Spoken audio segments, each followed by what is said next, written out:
আসসালামু আলাইকুম। আজ দুঃখের সঙ্গে বলতে হচ্ছে যে প্রকৃতির আবহাওয়ার কারণে কৃষকের মাথায় হাত। কেন বললাম এটা?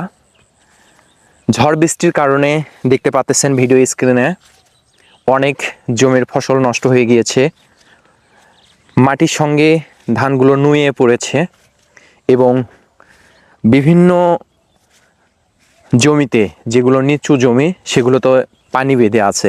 তো এই জমিগুলোর যে ধানগুলো আছে এই ধানের অবস্থা কি হবে বুঝতেই পারতেছেন।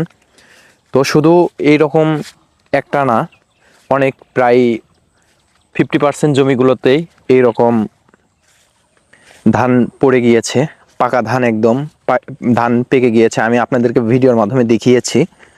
তো এই ধানগুলো আমাদের এই জমির ধানটাও পড়ে গিয়েছে, এটাও পড়ে গিয়েছে।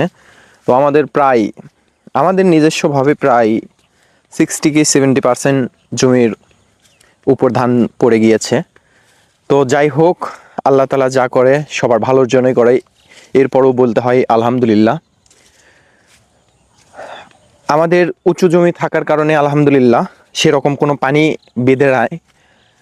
যাদের নিচু জমি আছে তাদের জমিতে পানি বেঁধে আছে। তো এই পানিগুলো সাধারণত বাহিরে বের করতেও পারবে না। আর আমাদের যেহেতু উঁচু জমি সেহেতু সেরকম কোনো সমস্যা হয়নি। লালা করে দেওয়ার পর এই পানিগুলো পড়ে গিয়েছে। তো দেখতে পাচ্ছেন এটাও আমাদের জমি। তো এই ডান পাশের এটাও জমি, সামনের পড়ে গেছে ওটাও জমি। তো এখন ধান কাটতে পারতেছি না, কারণ এখন বৃষ্টি হচ্ছে, অল্প কিছুক্ষণ পরপরই বৃষ্টি হচ্ছে। যদি বৃষ্টিটা থেমে যায়, আবহাওয়াটা একটু ভালোর মধ্যে আসে, তখন ধান কেটে বাড়িতে নিয়ে যাব ইনশাআল্লাহ। তো পরিশেষে তবু আলহামদুলিল্লাহ অন্যান্য যে স্থানে এর চেয়েও বেশি হয়েছে শুনলাম। তারপর ঝড়ের কারণে অনেক মানুষজনেরই অনেক ক্ষতিগ্রস্ত হয়েছে। আমাদেরও একটা গাছ পড়ে গিয়েছে, এটা ভিডিও করতে পারিনি কারণ বিদ্যুৎ ছিল না। এই বিদ্যুতের কারণে আমরা ফোনে চার্জ দিতে পারিনি। আমাদের এলাকায় দীর্ঘ 60 ঘন্টা বিদ্যুৎ ছিল না। এই 60 ঘন্টা আমরা বিদ্যুৎ থেকে বিচ্ছিন্ন ছিলাম। তো এই বিদ্যুৎ না থাকার কারণে আমার ইনকিউবেটর মেশিনের মধ্যে হাঁসের ডিম বসানো ছিল, এই হাঁসের ডিম নষ্ট হয়ে গিয়েছে। তো এগুলো দেখতে পারবেন আস্তে আস্তে ভিডিওর মাধ্যমে। এবং আমার এলাকাতেই দেখলাম যে একটা বাড়ির উপর 2টা বটের গাছ পড়ে গিয়েছে। তো যাই হোক আলহামদুলিল্লাহ আল্লাহ বাঁচাইছে ওই পরিবারটাকে, একদম যে মাটিতে পড়েনি। আলহামদুলিল্লাহ আল্লাহর কাছে শুকরিয়া আদায় করি, বাঁচাইছে। এবং এর পরবর্তীতে আরও একটা স্থানে দেখলাম যে ফেসবুকের মাধ্যমে একজন মানুষের শরীরের উপর গাছ পড়ে মানুষ মারা গিয়েছে। তো এইরকম হৃদয় বিতারক এই বেশ কিছু পোস্ট দেখতে পেলাম। যাই হোক তবুও আলহামদুলিল্লাহ আল্লাহর প্রতি শুকরিয়া আদায় করি। আমাদের যেটুকুই ক্ষতি হয়েছে তাতে কোনো সমস্যা নেই, এর চেয়েও বেশি কিছু হতে পারত। এখন আস্তে আস্তে আমাদের একটু যদিও কষ্ট হবে ধান কাটতে, তবে কোনো সমস্যা নেই, একটু কাটতেই হবে। শুধুমাত্র আমাদের এই জমিতে একটু পানি বেশি বেঁধে আছে। তো এটা তো কেটে দেওয়া আছে, আস্তে আস্তে পানি নেমে যাবে। এর চেয়েও নিচু জমি যেগুলো আছে এগুলোতেও আপনাদেরকে দেখানোর চেষ্টা করব। এই যে ভিডিও চিত্রে দেখতে পাচ্ছেন এই জমিগুলোতে পানি বেঁধে আছে। এই জমিগুলোর ধান কিভাবে কাটবে এটা ভাবতেই কি রকম লাগে একটা অনুভূতি, যে এই জমির ধানগুলো কাটতে খুবই পরিশ্রম হবে। কেননা পড়ে যাওয়া ধান, এরপরে আবার এর মধ্যে হচ্ছে জমির মধ্যে পানি বেঁধে থাকা।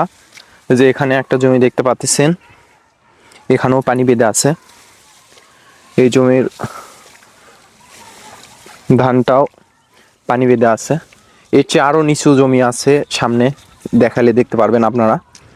তো এগুলো জমির ধান কাটা খুবই কষ্টকর হয়ে যাবে কৃষকের জন্য। আমাদের এত নিচে জমি নাই আলহামদুলিল্লাহ, একটা জমি শুধু আছে সেটার পানিও নেমে যাবে। কিন্তু আর যারা কৃষক ভাইরা আছে ওনাদের একটু কষ্ট বেশি হবে। হোক, আল্লাহ যা করে, এর চেয়েও বেশি কিছু করতে পারতো। এই জমিগুলো দেখতে পাচ্ছেন, এই জমির ধানটা একটু কম পড়েছে,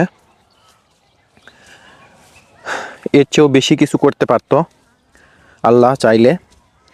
তো আল্লাহর কাছে সবসময় শুকরিয়া আদায় করতে হবে, যা করে সবার ভালোর জন্যই করে।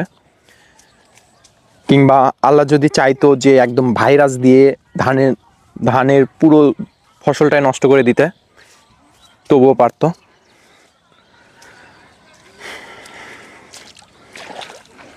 তো সামনের এই জমিটাতে দেখেন,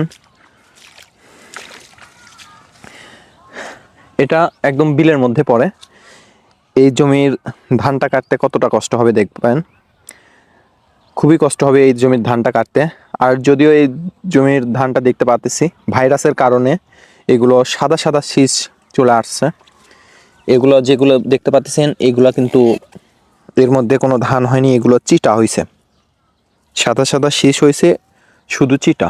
ভাইরাসের কারণে এই জমির ধানটা নষ্ট হয়ে গিয়েছে। এখন এইদিকে যতগুলো দেখবেন সম্পূর্ণ জমিগুলো, তো এই সামনে বিল, এই বিলের মধ্যে পর্যন্ত পানি গেছে, যতগুলো ধান আছে সবগুলো এখন কাটতে এরকম অসুবিধা হবে। এই বিলের মধ্যে বেশ কিছু ধান আলহামদুলিল্লাহ পড়ে যায়নি, ভালোই আছে, তবে কাটতে একটু কষ্ট হবে। তো যাই হোক, আজকের ভিডিওটা এই পর্যন্তই। ভিডিওটা যদি ভালো লাগে তাহলে লাইক করবেন, কমেন্ট করবেন এবং শেয়ার করে রাখবেন। আর আপনারা যদি আমার এই নিত্য নতুন ভিডিও দেখতে চান কৃষি সম্পর্কে, আমার সাংসারিক কাজ সম্পর্কে, তাহলে একটু কমেন্টের মাধ্যমে জানাবেন। আসসালামু আলাইকুম।